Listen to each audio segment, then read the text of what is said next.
Previously on this series, I messed up and said that Happy Days was set in the mid-70s. That's not true, obviously. And NBC struck it rich with their Thursday evening comedy lineup.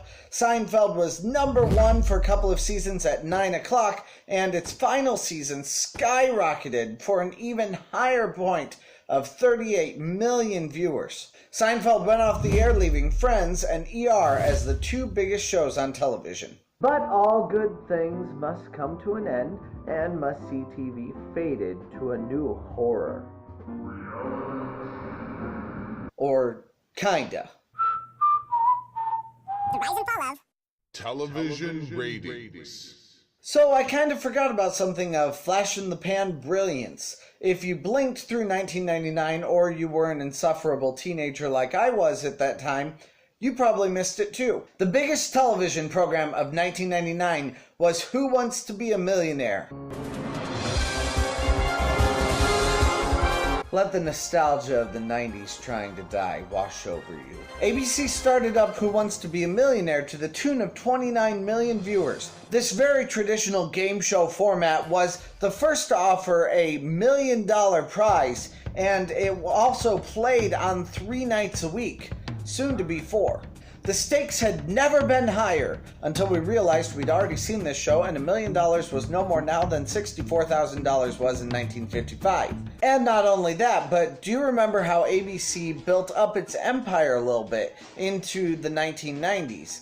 Well, this show destroyed it. ABC dismembered its lineup like an awkward white CSI criminal would dismember its victims. And as Who Wants to Be a Millionaire quickly failed on 4 separate nights, we watched CBS come back into prominence as ABC went quickly down the tubes. Premiering first on Wednesday in 1999, Survivor took over the first place crown in 2000 at 28 million viewers. In 2002, CSI became the #1 show at 9 o'clock on Thursday, besting Survivor and creating a huge amount of competition for NBC's must-see TV lineup of Friends, Will and Grace, and ER. The comedies of Thursday began to dwindle. Survivor and Friends fought back and forth, and even though Friends had a huge finale numbering over 50 million viewers and also had a shorter season that year, it still only reached 4th place for its final season. However, Friends was against some stiff competition, including but not limited to CSI and American Idol. Or, as it had become known, The Death Star. That's no moon. It's a space station. And as we all know, American Idol was a huge show. However, not everyone knows that it didn't just dominate from the word go.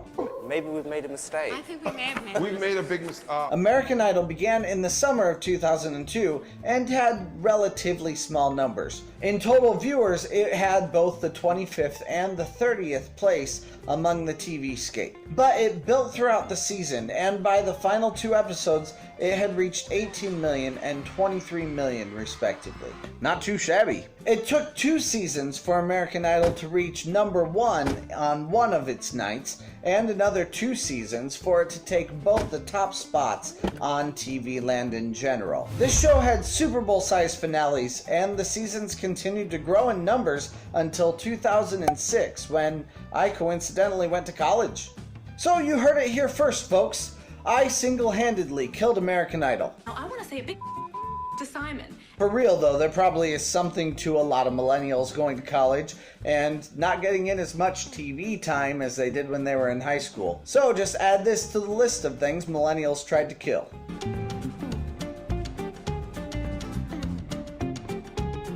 However, American Idol was such a huge show that even with declining numbers, it continued to be the #1 show for 4 more seasons. Or it could have just been that American Idol had a barrage of new judges that constantly were coming in and changing places and getting in catfights. Excuse me, the music will cut me off if I can. May I express this to her as a singer? Possible. Until Sunday Night Football finally dethroned American Idol as the most watched show on television. Sunday Night Football also has its own sordid history. We can get into that in another later episode. Networks literally rearranged their schedules to accommodate American Idol because they knew its popularity would possibly destroy their shows.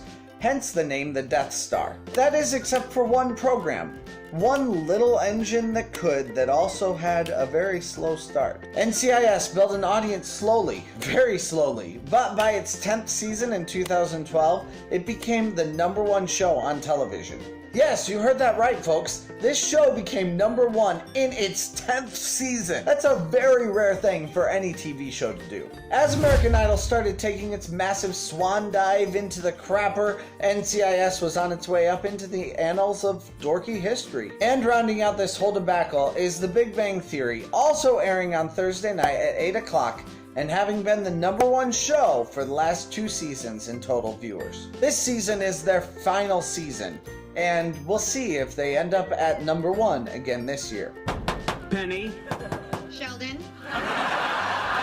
One thing you will notice about all these last 4 popular television programs is that they all exist on a downward trend.